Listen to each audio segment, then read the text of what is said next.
या सगळ्या प्रकरणानंतर एक गोष्ट खटकते।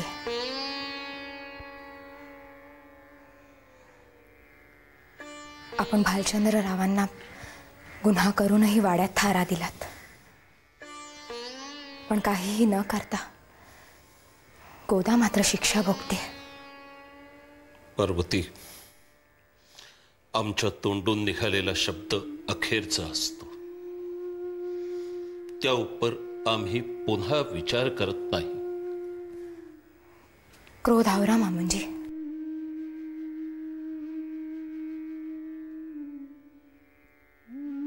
लहान तोंडी मोठा घास घेते,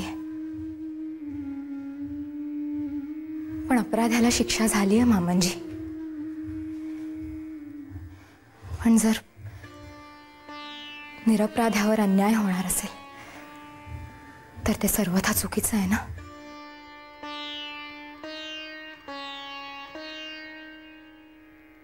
आपण घेतलेला निर्णय विचारपूर्वकच असणार। आपण आपला निर्णय बदलावा असं नाही सुचवायचंय मला। पण एक सुवर्ण मध्य आहे मामंजी। मी गोदाला आपल्या शेतावरच्या झोपडीत राहायची परवानगी दिली तर चालेल?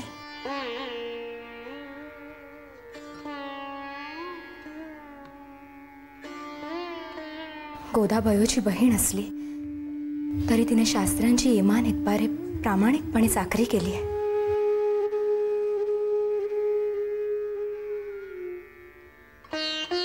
अपराध्याला शासन ही जशी शास्त्रांची परंपरा आहे, तशीच दुबळ्यांचा आधार ही शास्त्रांची संस्कृती आहे।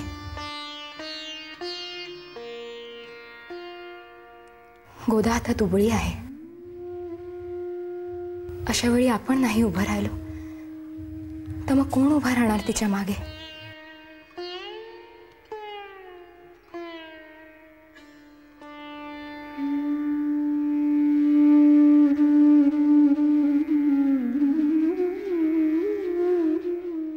पार्वती, तू तुझा हा प्रस्ताव भालचंद्र किंवा गोदाच्या समक्ष माझ्यासमोर मांडला नाहीस। तुझा हा समंजसपणा वाखाणण्याजोगा आहे।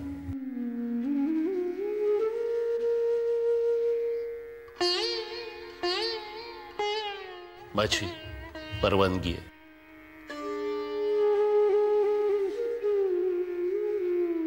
पण ह्या उपर मात्र तिनं कधीही वाड्यावर दिसता कामा नये। ठीक आहे। पार्वती, जरा थांब।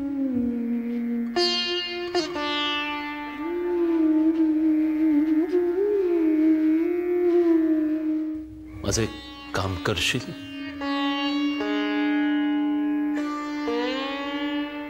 महादेवाला लवकरात लवकर परत बोलावून घे।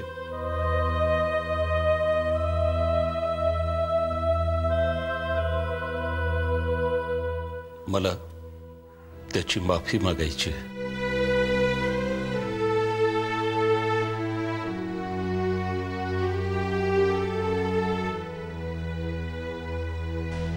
येतील ते। घडला प्रकार कानावर पडला की आपणहून येतील। तुम्ही नका इतका विचार करू।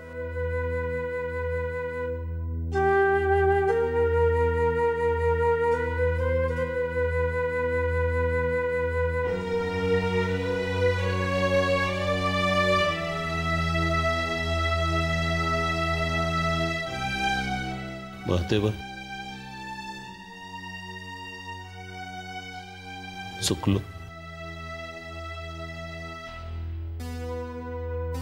तू वारंवार सांगून सुद्धा तुझ्या सांगण्याकडे दुर्लक्ष केलं। भालचंद्र रावांवर टाकलेला विश्वास अंधविश्वास ठरला। महादेवा, चुकलो.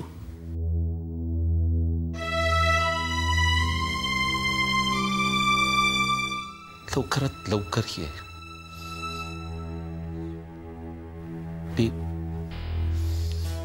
वाट पाहतोय तुझी.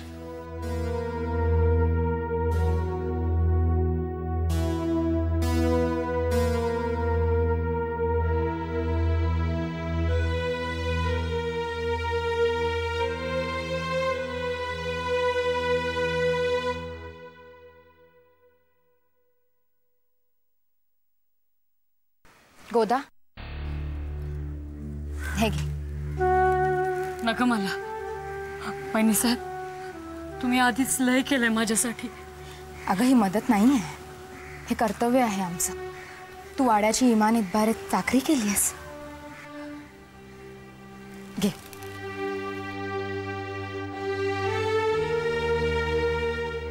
हे पण ठेव. मालकांना माझ्याविषयी काय वाटत असेल हो? तुझ्याविषयी कुणाचंही काहीही म्हणणं नाहीये. तसं असतं तर तुला आमच्या शेतावर राहण्याची परवानगी मिळाली असती का? आणि आता तुझ्याविषयी कोण काय बोलतंय, काय विचार करतंय, ह्याचा विचार तू करू नकोस.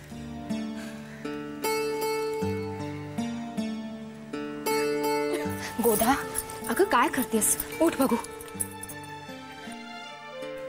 पाया फक्त देवाच्या पडतात. वहिनी साहेब, तुम्ही देवापेक्षा कमी नाही आहात. तुम्ही नसता तर गाववाल्यांनी कावड्यागत टोचून टोचून मारलं असतं मला. तसं होऊ नये म्हणूनच तुला शेतावर राहायला सांगते. काही काळजी करू नकोस. काही गरज लागली तर गड्याबरोबर निरोप पाठव. तुम्ही माझ्यासाठी एवढं करताय, तुम्हाला कोणी काही करणार नाही ना? माणुसकी दाखवायला कोण आक्षेप घेतं ते मी बघेन. तू जा आणि निश्चिंतपणे राहा.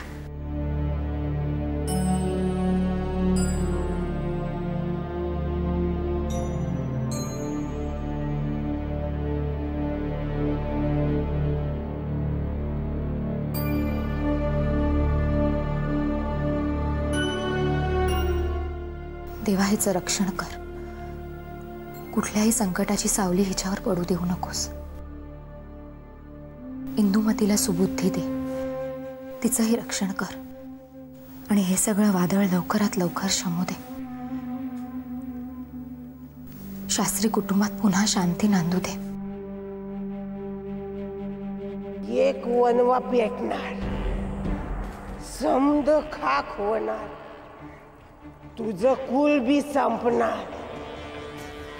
तिचं गेलं छप्पर, पण तू होणार बेघर. पण तू होणार बेघर. तू होणार बेघर.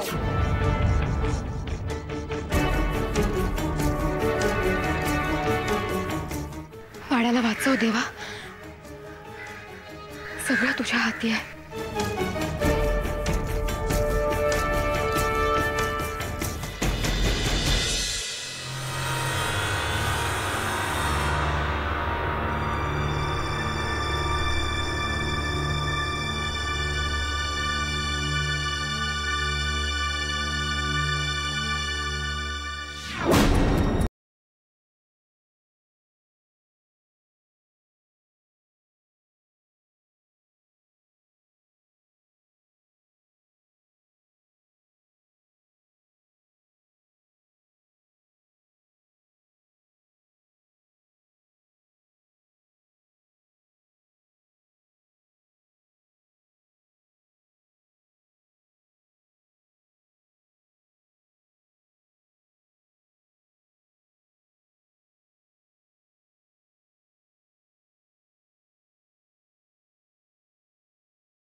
आणि एक डॉक्टर म्हणून मी त्या मर्यादा समजू शकतो. म्हणून म्हणतोय आत्ता आपण थांबूया. आपण पुन्हा नक्की प्रयत्न करूया, पण आज नाही.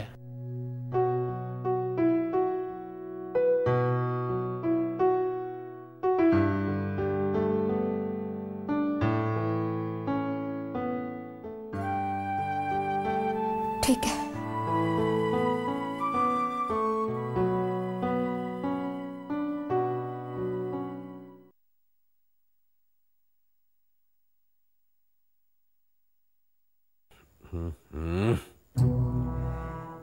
जगण्याचा फोन लागत नाही आणि तो देखील आला नाही अजून. साहेब पाणी. हा जगन नाही आला तो अजून. जगन आणि साहेब तर कवाच गेले. गेले? कधी गेले? झाला अर्धा तास झाला. अर्धा तास झाला? हा. ते साहेब तर मला म्हणाले की आपल्याला एका ठिकाणी जायचंय, त्यांनी दिलेल्या वेळेच्या अगोदर अर्धा तास मी पोहोचलोय. असे कसे गेले? अरे अरे मी तुला विचारतोय. माहित नाही. बरं कधी येणार आहेत? माहित नाही. अरे कुठे गेले माहित नाही, कधी येणार माहित नाही, मग तुला माहिती आहे काय? माहित नाही. हा? म्हणजे साहेबांना मी कसं विचारू? साहेब हल्ली असं काय करतायत काय कळत नाही. अरे साहेबांना काही झालं तर मग काय म्हणालात? हा? काय नाही काय नाही, तुझा आपल्या कामाला. हो हो.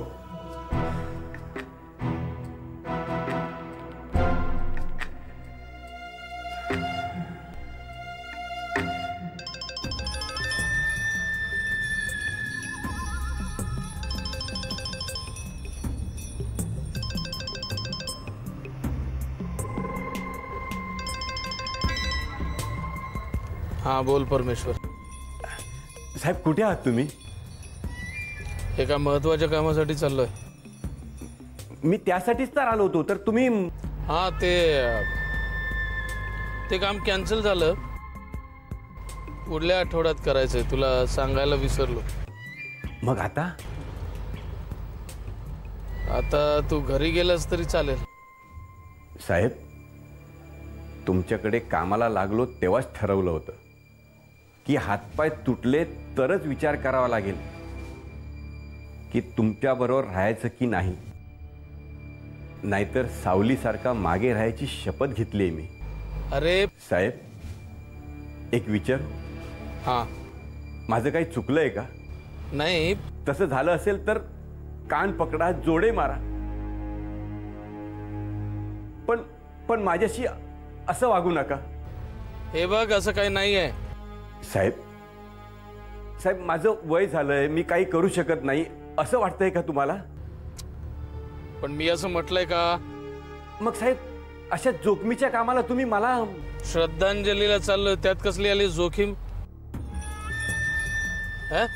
आणि एखाद्याच्या मढ्याला नमस्कार करायला जोखीम? आणि तिथे तुझी काय गरज? हा श्रद्धांजली? हो. हे बघ तू उगाच काही मनात आणू नकोस. बोलत असेल तर मी तिथून निघताना तुला फोन करतो. तू ठेव फोन आता. ठेव. हॅलो हॅलो हॅलो साहेब.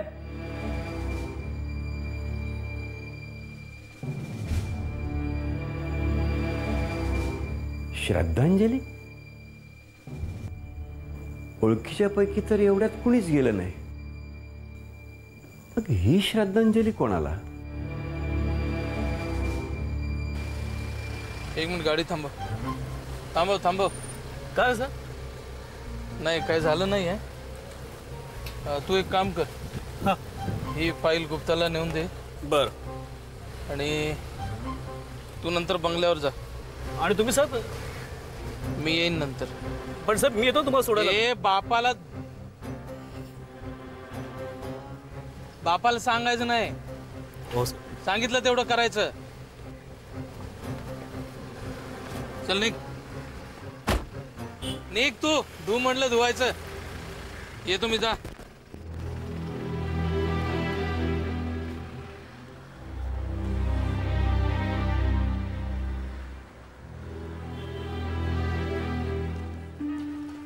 थांब.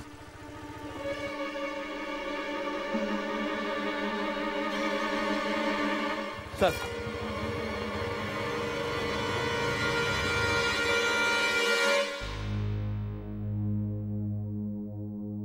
मला आणखी आठवायला हवं होतं प्रिया. ती कुबडी, तिचं बोलणं, तिची शापवाणी, ह्यापुढे मला काहीच आठवलं नाही. शुभ्रा, शांत हो. डॉक्टर जोशींनी काय सांगितलंय? तुझ्या मनाला आरामाची गरज आहे. प्लीज जास्त विचार करू नकोस. किती थकली आहेस तू. मी थकले नाहीये प्रिया, मी अस्वस्थ आहे, कारण माझा शोध अपुरा राहतोय. अगं पण तो कधीच पूर्ण होणार नाही असं नाहीये ना. पण तो आत्ता का नाही पूर्ण होऊ शकत? कारण त्यासाठी तुझं मन शांत असणं गरजेचं आहे. कशी शांत राहू मी? डोळे बंद केले की वेगळीच जाणीव होते. कसली जाणीव होती शुभ्रा? प्रिया, आपण डोळे बंद केले की आपल्याला एक जाणीव असते की आपण आपल्या खोलीत आहोत, डावीकडे कपाट आहे, समोर आरसा आहे वगैरे. पण मी डोळे बंद केले की मला वाड्यावर असल्याची जाणीव होते. मला काय वाटतं माहितीये का, तू खूप काळ गतजन्माच्या आठवणीत होतीस ना, म्हणून असं होत असेल. नाही प्रिया, मला वाटतंय वाडा मला बोलवतोय. मला वाड्यावर जायचंय प्रिया. आपला वाडा मला बोलवतोय.